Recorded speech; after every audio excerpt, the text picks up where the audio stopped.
अब उस पाकिस्तानी आवाम की बात जिसे प्रधानमंत्री शहबाज शरीफ और जनरल आसिम मुनीर ने न जाने नशे की कौन सी गोलियां खिलाई हैं कि वो हार और जीत में फर्क तक नहीं कर पा रहे और पूरा मुल्क सड़कों पर हार का जश्न मना रहा है। आज हम आपको ऐसे पाकिस्तान से मिलवाने जा रहे हैं जिसमें ना तो शर्म बची है और ना ही कोई ईमान है। इसीलिए भारत के आगे सीज फायर के नाम पर सरेंडर करने और सैन्य लड़ाई में हारने के बाद भी हैप्पी हैप्पी पाकिस्तान है। आपको याद होगा मार्च 2025 में एक हैप्पीनेस इंडेक्स जारी किया गया था जिसमें पाकिस्तान को भारत से ज्यादा खुशहाल देश बताया गया था। तब इस रिपोर्ट पर सवाल उठे थे, लेकिन अब खुद करोड़ों पाकिस्तानी सड़कों पर यह साबित करने में लगे हैं कि ऐसा क्यों है, क्योंकि ये पाकिस्तान अपनी हार पर भी जश्न मनाता है। इसके लिए हम आपको पाकिस्तान से आई कुछ तस्वीरें दिखाते हैं। सोशल मीडिया पर यह वीडियो वायरल है। पाकिस्तान के पेशावर का इस वीडियो को बताया जा रहा है जहां सड़कों पर लोग तलवार लेकर झूम रहे हैं। इन तस्वीरों को देखने के बाद दुनिया ये पूछ रही है कि क्या पाकिस्तान के दिमाग का फ्यूज उड़ गया है जो वो अपनी बेइज्जती पर ऐसे तालियां बजा रहा है और जश्न मना रहा है। अगर कोई आपसे कभी ये सवाल करे कि झूठ का हवा महल कहाँ है, तो आप उसे पाकिस्तान से आया ये वीडियो भी दिखा सकते हैं जहां लोग हाथों में पाकिस्तान का झंडा लेकर गाड़ियों पर रैली निकाल रहे हैं। और इसकी वजह है शहबाज शरीफ और आसिम मुनीर, जिन्होंने अपनी आवाम का दिल बहलाने के लिए उसे झूठ के ऐसे इंजेक्शन लगाए हैं जिसके असर के बाद अपनी हार को भी लोग अपनी जीत समझ रहे हैं। पाकिस्तान दुनिया का इकलौता ऐसा मुल्क है जहां हार में भी एक दूसरे को हार पहनाया जा रहा है और इसमें सिर्फ आम लोग ही नहीं हैं, पूर्व खिलाड़ी भी शामिल हैं। पाकिस्तान में जो लोग बेशर्मी की इस चैंपियनशिप में गोल्ड मेडल जीतने के हकदार हैं, उनमें शाहिद आफरीदी का नाम भी शामिल है जो अपने समर्थकों के साथ पाकिस्तान की हार पर रैली निकालने लगे। लेकिन आज हम पाकिस्तानियों को सत्ता की कुंजी में समझाने वाले हैं कैसे उनका IQ लेवल पाकिस्तान की GDP से भी ज्यादा गिरा हुआ है। हालांकि पाकिस्तान की बेशर्मी पर आज भारत सरकार ने क्या कहा, पहले आप वो सुन लीजिए। Claiming victory is an old habit. 1975 की बात यही थी, 71 की बात यही रही, 1999 करगिल वॉर में भी यही राग आलापा। तो पाकिस्तान का तो पुराना ये उनका ढोल बजाने का है, जो रवैया है, आलापने का रवैया है, ढोल बहुत पुराना है। परस्त हो जाओ लेकिन ढोल बजाओ। भारतीय सेना के ऑपरेशन सिंदूर के बाद पाकिस्तान की बेइज्जती वाले वीडियो एल्बम से हमने कुछ तस्वीरें निकाली हैं जो झूठ के नशे में डूबे पाकिस्तानियों की आंखें खोल देंगी। पाकिस्तान में इस समय जनाजों की लाइन लगी है और इसकी प्रायोजक है हमारी भारतीय सेना, क्योंकि हमारी भारतीय सेना ये कह चुकी है कि उसका काम मारने का था। लाशें गिनने का काम पाकिस्तान की फौज और ISI का है और इसीलिए वहां जनाजों की काउंटिंग की प्रक्रिया अब तक चल रही है। लेकिन हैरानी की बात यह है कि मुनीर की फौज और शहबाज ने झूठ का नैरेटिव फैलाकर अपनी आवाम को जनाजों पर भी जश्न मनाने में व्यस्त कर दिया है। पाकिस्तान के लोगों को भी आज ये देख लेना चाहिए वो कितने शवों के ऊपर ये जश्न मना रहे हैं। भारतीय सेना ने ऑपरेशन सिंदूर में 100 से ज्यादा आतंकी मारे हैं। जैश-ए-मोहम्मद के चीफ मसूद अजहर का पूरा खानदान खत्म हो गया। आतंकियों के लिए लड़ने वाली पाकिस्तानी फौज के 35 से 40 जवान मारे गए। आसिम मुनीर की सेना के कुछ बड़े ऑफिसर भी मारे गए और 80 से ज्यादा जवान इस वक्त भी पाकिस्तान के अस्पतालों में भर्ती हैं। और पाकिस्तानियों के लिए वीडियो सबूत के तौर पर उनके जनरल आसिम मुनीर का यह वीडियो भी पेश है जिसमें उनके सीने पर चढ़कर मारने वाली भारतीय सेना के हमलों में घायल जवान अस्पताल में भर्ती हैं और मुनीर उनका हालचाल जानने के लिए अलग अलग अस्पतालों के चक्कर लगा रहे हैं। हार का जश्न मना रहे पाकिस्तानियों का भ्रम तोड़ने के लिए हम उन्हें एक और कुंजी दिखाते हैं जिससे शायद उन्हें यह समझ आएगा कि PM शहबाज और मुनीर ने उन्हें कैसे ठगा है।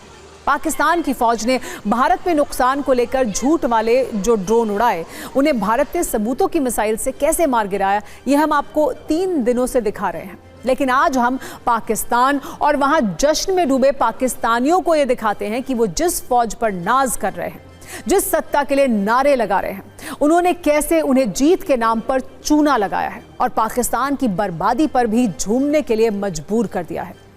2 दिन पहले भारतीय सेना ने सबूतों के साथ यह दिखाया था कि उसने पाकिस्तान के 9 एयरबेस तबाह कर दिए।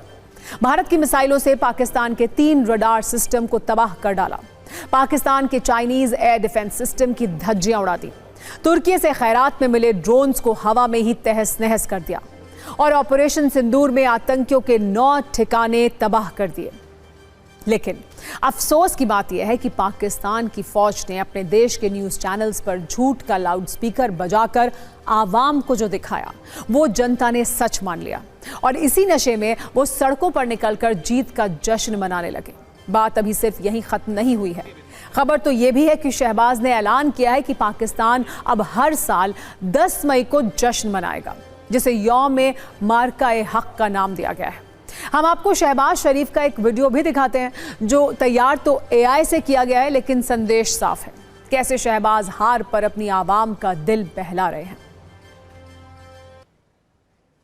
वैसे पाकिस्तान का हाल अभी ऐसा है कि झूठ के नशे की गोलियां वहां आम जनता ही ने नहीं खाई हैं, बल्कि पाकिस्तान के चैनल्स पर होने वाली डिबेट में भी आपको इस बात के सबूत मिल जाएंगे। पाकिस्तान के लोग इस वक्त एक अलग ही मुगालते में खोए हुए हैं। अब हम आपको बताते हैं कि आखिर पाकिस्तान की फौज और वहां की सरकार के लिए आवाम की आंखों पर झूठ की पट्टी चढ़ाने की ऐसी क्या मजबूरी है। वो कौन सा डर है जिसकी वजह से उन्हें ये नहीं बताया गया कि भारत ने इस सैन्य संघर्ष में उसे लाहौर से कराची और इस्लामाबाद तक घुसकर मारा है। दरअसल अगर पाकिस्तान के आवाम को सच पता चल जाएगा तो फौज और सरकार से उसका भरोसा उठ जाएगा, जो पहले से ही कमजोर है। भारत के खिलाफ भावनाओं को भड़काकर आवाम को एकजुट करना आसान विकल्प है और शहबाज मुनीर ये जानते हैं कि ये काम झूठ फैलाकर ही किया जा सकता है। आवाम को हार का सच इसलिए भी नहीं बताया गया है जिससे वो इस झूठ के जश्न में डूबे रहें और मुल्क की आंतरिक समस्याओं जैसे आर्थिक संकट और बलूचों के हमले से उनका ध्यान भटका रहे। इसके अलावा आवाम के सामने हार को स्वीकार करने से सेना की छवि को नुकसान हो सकता है, इसीलिए हार के सच को झूठ की चाशनी में लपेटकर जनता के सामने पेश किया गया। मतलब भारत की सैन्य कार्रवाई से बदहवास पाकिस्तानी सेना अपनी नाकामियों को छिपाने की भरपूर कोशिश कर रही है और जीत के जश्न के रूप में अपने देश की जनता को गुमराह कर रही है। हालांकि पाकिस्तान में बैठे लोग ही उसकी पोल खोल रहे हैं। आपने कहावत जरूर सुनी होगी कि चोर चोरी से जाए, हेरा फेरी से ना जाए। ये कहावत पाकिस्तान पर बिल्कुल फिट है, क्योंकि हार को स्वीकार ना करना और हार को जीत की तरह पेश करना पाकिस्तान की पुरानी आदत है। इसके लिए हम आपको एक तस्वीर दिखाते हैं जो 1971 में पाकिस्तान और भारत के जंग के बाद की है, जब पाकिस्तान से पूर्वी पाकिस्तान अलग हुआ था और बांग्लादेश बना। जब भारत के शौर्य के सामने पाकिस्तान के 93,000 सैनिकों ने सरेंडर किया था, तब पाकिस्तान का टूटना एक बड़ी हार थी। लेकिन उस दौर में भी पाकिस्तान ने अपनी आवाम को मूर्ख बनाने का काम किया और तब पाकिस्तान के अखबारों में जो हेडलाइन छपी थी वो थी वॉर टिल विक्ट्री। इसके अलावा हार को जीत बताने का झूठ आज भी पाकिस्तान के बच्चों के दिमाग में भरा जा रहा है। जहां जूनियर कक्षाओं में जो किताबें चलती हैं उनमें छात्रों को यह बताया जाता है कि पाकिस्तान ने 1971 की जंग में जीत हासिल की थी, यानी हार में हैप्पी होना पाकिस्तान की नई आदत नहीं है, ये बीमारी बहुत पुरानी है। आतंकियों के देश पाकिस्तान में बिना जंग जीते ही जश्न मनाया जा रहा है।